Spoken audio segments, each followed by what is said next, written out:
ناظرین کرام، یہ بری صفت، بری عادت اور یہ برا طریقہ مشرکین کا تھا، کافروں کا تھا کہ جب انہیں کہا جاتا تمہارے یہاں بیٹی پیدا ہوئی تو ان کا چہرہ کالا پڑ جاتا، سخت ناراض ہو جاتے، غصے کا اظہار کرتے، مارتے، اپنے گھر والوں پر ظلم کرتے، آنے والی بچی کو زندہ درگور کرتے۔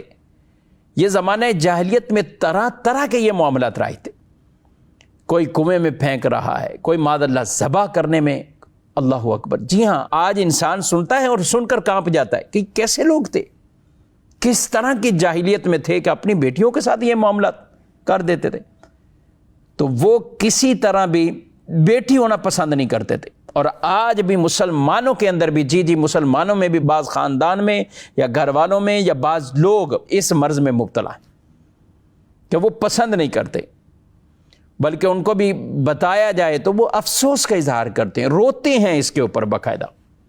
حالانکہ یہ اللہ کی عطا ہے، اللہ جسے چاہے بیٹے عطا فرمائے، جسے چاہے بیٹیاں عطا فرمائے، جسے چاہے بیٹے اور بیٹیاں دونوں عطا فرمائے، جسے چاہے بانجھ رکھے، نہ بیٹا دے نہ بیٹی دے۔ تو کافروں کی اس بری عادت کو اور بری صفت کو قرآن پاک میں اللہ رب العالمین نے ارشاد فرمایا ہے، وَإِذَا بُشِّرَ أَحَدُهُمْ بِالْأُنثَىٰ ظَلَّ وَجْهُهُ مُسْوَدًّا وَهُوَ كَظِيمٌ، اور جب ان میں سے کسی کو بیٹی ہونے کی خوشخبری دی جاتی ہے تو دن بھر اس کا مکالا رہتا ہے، سوجا ہوا ہے، مکالا ہے، مطلب یہ ہے کہ وہ ناراض ہے اس بات سے کہ اسے بیٹی کیوں ملی۔ یتوارا من القوم من سوء ما بشر بہ، اور کہا کہ وہ دن بھر جو اس کا مکالا بھی رہنا اور وہ غصے میں رہتا ہے، لوگوں سے چھپتا رہتا ہے، لوگوں سے چھپتا رہتا ہے اس بشارت کی برائی کے سبب، یعنی بیٹی کو برا سمجھتے تھے تو اس لیے وہ لوگوں سے چھپتا تھا اور غصے میں آتا تھا۔ ایمسکہ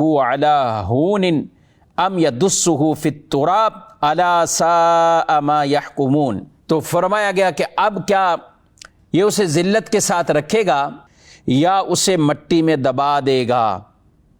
بہت ہی برا حکم لگاتے ہیں، بہت ہی برا فعل ان کا یہ۔ تو مسلمانوں کو اس طرح کا شیوا نہیں اختیار کرنا چاہیے۔ بیٹی پیدا ہو تو وہ بھی اللہ کی طرف سے ایک رحمت ہے، اللہ کی عطا ہے، نعمت ہے، اس پر بھی رب کا شکر ادا کریں، اللہ سے مدد مانگے، رب تعالیٰ مدد فرمائے گا۔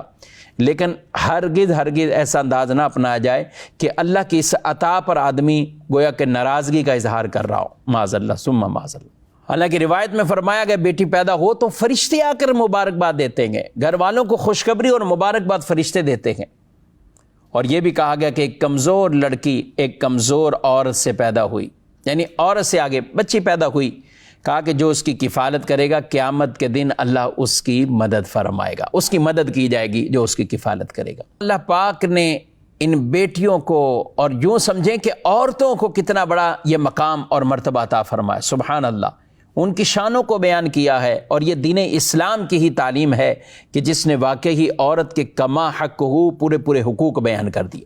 یہ پیدا ہو تو بیٹی ہے تو بیٹی کے فضائل بیان کیے ہیں، یہ رخصت ہو کر جائے ذمہ داری شوہر کے ذمہ لگا دی ہے، اب شوہر اس کے معاملات کو سر انجام دیتا ہے، اور پھر جب صاحب اولاد ہو جائے تو یہ ماں کا درجہ ہے۔ سبحان اللہ، ہر لمحے میں اور ہر زندگی کے وقت میں عورتوں کے لیے فضائل، مناقب یہ دین اسلام نے بیان فرمائے۔